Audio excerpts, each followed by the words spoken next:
heart of the Father. I want to let you know what the heart of the Father is. But before I do that, I want to let you know that it is written in the Holy Scriptures. A wise son brings joy to the Father's heart. A wise son makes the Father glad. You see, as a son, it is your utmost responsibility to seek that which brings joy to your earthly father, to seek that which puts a smile on his face, to seek that which makes him happy. That is what a wise son will do. To know the heart of the Father is to please the Father.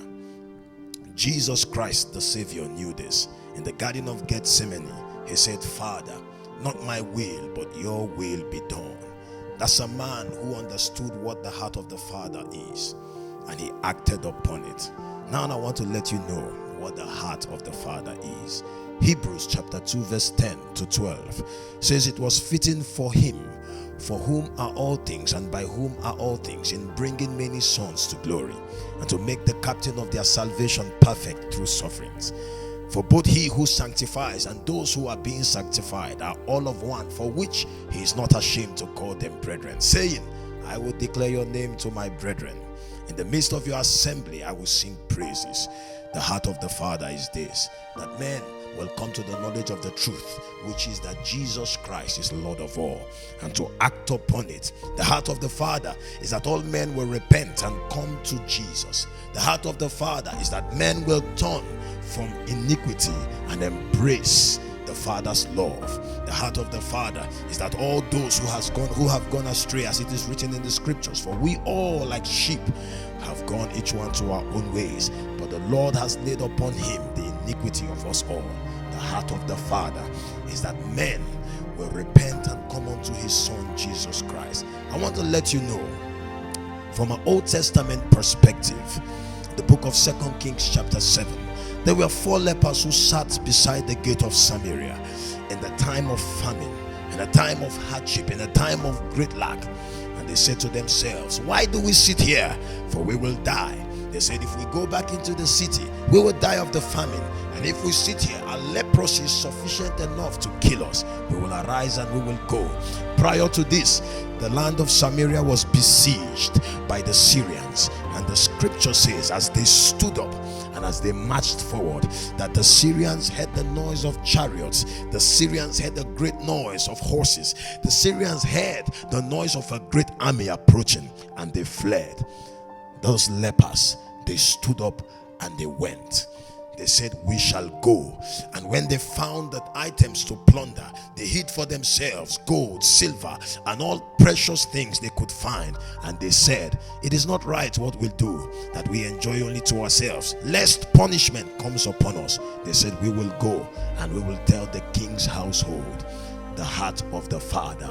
I want to let you know now how to act upon the heart of the Father. The book of Matthew chapter 28, we know the Great Commission. Go into the world and preach the gospel to all creatures, baptizing them in the name of the Father, the Son, and the Holy Spirit, teaching them to do all that I have commanded you.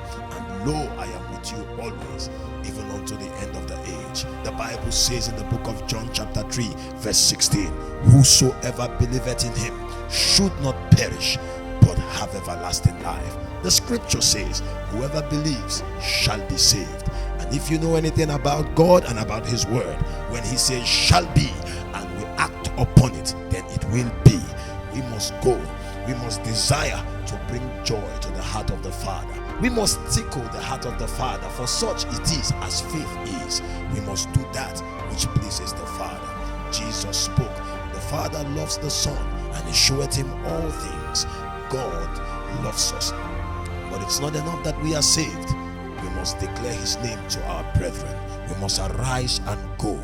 Men must hear the good news of salvation. Men must hear the gospel of Christ that is able to save a man. That is the power of God unto salvation. The heart of the Father. Do you want joy in the Father's heart? A wise son pleases the Father. A wise son gladdens the Father's heart. This is the heart of the Father, that you go that you arise. Jesus will pull you out of your deepest pit, but he will not pull you out of your most comfortable sofa. We must go. And the word go is a verb.